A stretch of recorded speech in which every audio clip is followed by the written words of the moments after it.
Hi all of you. How are you all? Welcome in our SS lecture, and we have chapter the Mauryan Empire. In this chapter, we'll see that how that Mauryan Empire began means it came by the Chandragupta Maurya. He was the founder of this empire.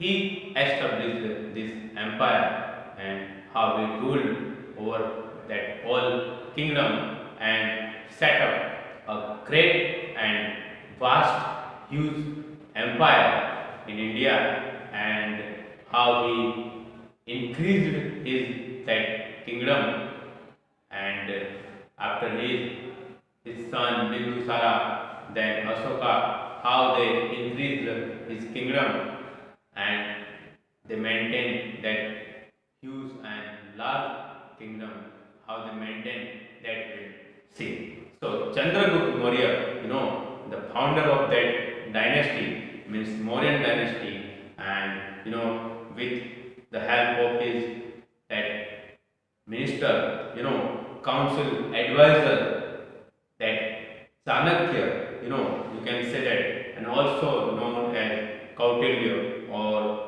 Vishnugupta, that Chandragupta Maurya, with the help of Chanakya, he built his vast and great empire in India, and he spread his whole empire in all over the India. You know, Chandragupta Maurya, he defeated the Nandas and set up his empire, means Mauryan dynasty started, and around 321 BC he set up his empire. He defeated Nandas and set up his host, that vast empire, India's first empire, you can say, and remained this day one of the greatest empire in India.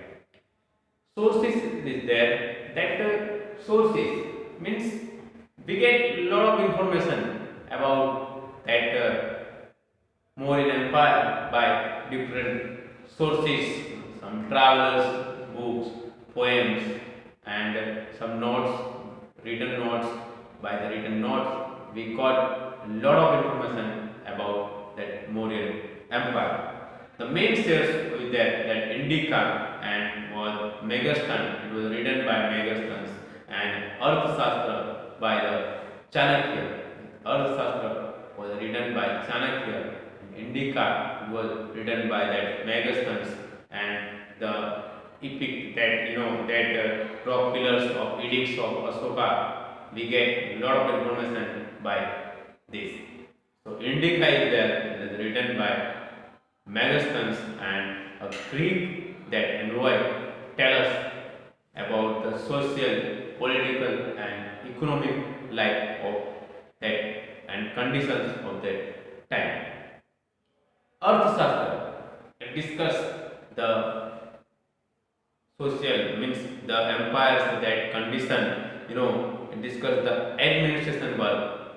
Arthashastra by Chanakya, it discuss the administration work of the kingdom, how that Chanakya and the other kings maintain that huge empire, well, that administration work is given in that Arthashastra.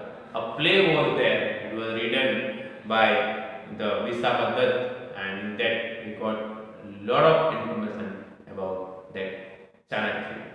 So, the pillars are there, pillars and rock edicts of Ashok. It gave us a lot of message to the people about the Dhamma, and the Buddhist religion is spread in all over the India, not only in all over the India, but in other countries also spread that Buddhist religion. You know that Chandragupta Maurya. You know well that Chandragupta Maurya, the founder of that dynasty, you can see that Chandragupta Maurya, the founder of that Mauryan dynasty, and was guided by his greatest and clever that administrator, that Chanakya, and establishing and rule over a large empire. The Mauryan capital was there. It was Patliputra. You know, Patliputra was there. It was the capital of the Mauryan kings. And after conquering the Magad, after the victory over the Magad, that an ascendant throne by the Chandragupta. Chandragupta defeated the Nandas and victory over the Magad. He ascended the throne of that huge kingdom, and he defeated many kings and like Seleucus Nicator and Nicator. He defeated Seleucus Nicator and the Greek governor appointed by that Alexander. Then the treaty signed between the 303 BC, and he controlled over a large part of India. So Chandragupta, he expanded, increased his whole kingdom. He defeated many kings and he expanded his whole kingdom greatly. Seleucus was there. He sent to the envoy and Megasthenes, who is the said to have spent time in India, and he left an account. He has written many events of the empire, and he left the account of that. It said he has written a book in his he left his account. It is called Indica. The original book was written by, it was lost, and some important events were mentioned in that book. So that book was original book was lost, but some writings were there. Megasthenes survived in book and written in another, written by other writers. Seleucus, that was daughter, was married with Chandragupta Maurya. The Seleucus was there. His daughter was there. She married with Chandragupta Maurya, and Chandragupta also expanded his vast, huge empire with the help of his ministers, and he captured many places, captured Gandhar. His empire was extended. In short, he increased his empire till that Hindu Kush to the north, and Bengal, Assam, then from Himalaya to the north, in Narmada in the south, and towards 297 BC, Chandragupta gave up that throne and started living his that like aesthetic life in the forest. So, in short, he expanded his vast and great kingdom, and he extended the throne in 297 and started living that aesthetic life. But before, he built his empire well. He won many places and he expanded his huge empire in all directions, and he maintained his huge that empire well. And in this work, he got support of his great minister Chanakya. Well that. The next is that Bindusara. Bindusara was that he was the son of Chandragupta Maurya. So after Chandragupta Maurya, his son Bindusara, he got throne of that kingdom. He also maintained his kingdom well, because Chandragupta Maurya, he maintained his kingdom well, that vast empire. He already increased his empire, and that Bindusara was there. He got throne in 297 BC.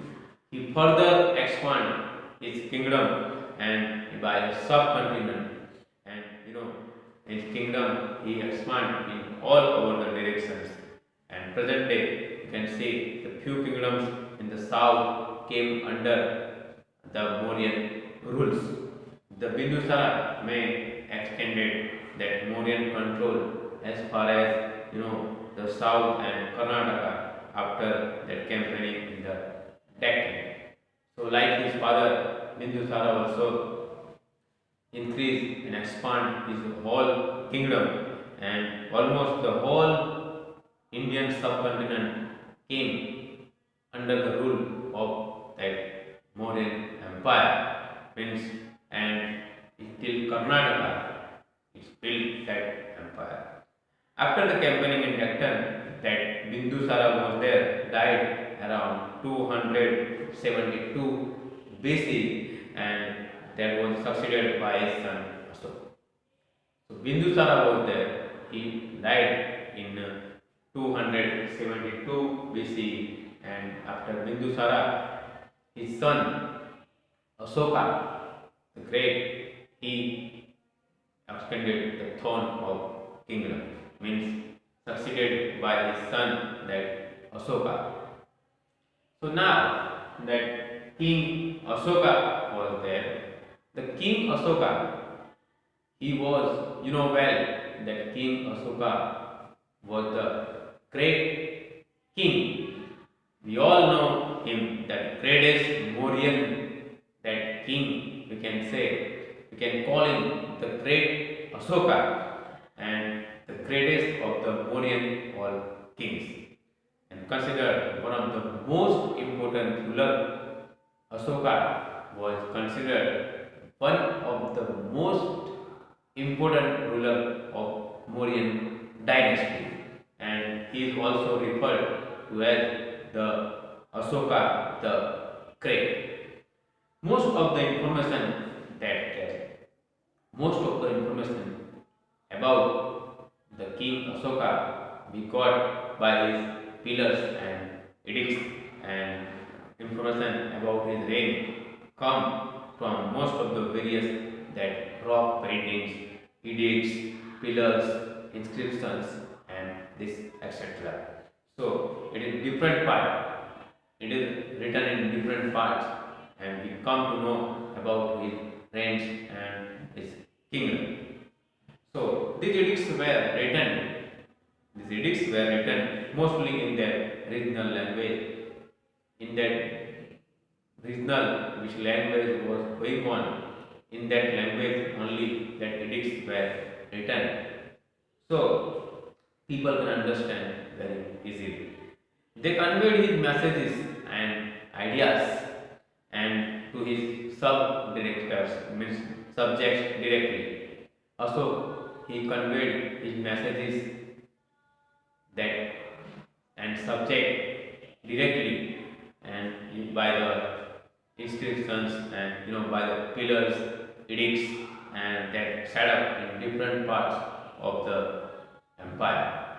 So Bindusara, the father of Ashoka, he set up a vast, huge, great empire. So Ashoka also built and already set up a vast empire, and Ashoka governed this vast empire well, and he also extended that annexed the kingdom. He increased his kingdom as Bindusara, the father of Ashoka. He gave him that vast, huge empire. Ashoka maintained it well, and Ashoka next he increased his kingdom. So Ashoka taken most of the that kingdom under his control, and he got control over the large part of his kingdom. So Chandragupta Maurya, he built his great empire, and he lived his life and living life like aesthetics. Then his son Bindusara came in power, and he also died in that 272 BC. He increased his empire well, and after this, Ashoka, the great king, he built and he expanded his empire very well in India, and he was the follower of the Buddha religion, and he spread his edicts and Dhamma in the common people. The most important thing about his edicts were there. It was written in the caves and rock pillars and in different parts of the different places, and it was written in that common languages. The most important thing is that the edicts were written in the common regional languages so people can understand easily. So, the languages they use that common people's that regional language, and directly he conveyed, means they conveyed his messages and his ideas to his subject. Directly he conveyed his messages and ideas to the people. So that Ashoka built a great and vast empire in his kingdom. Okay, thank you children. Bye. I hope you understand. Bye.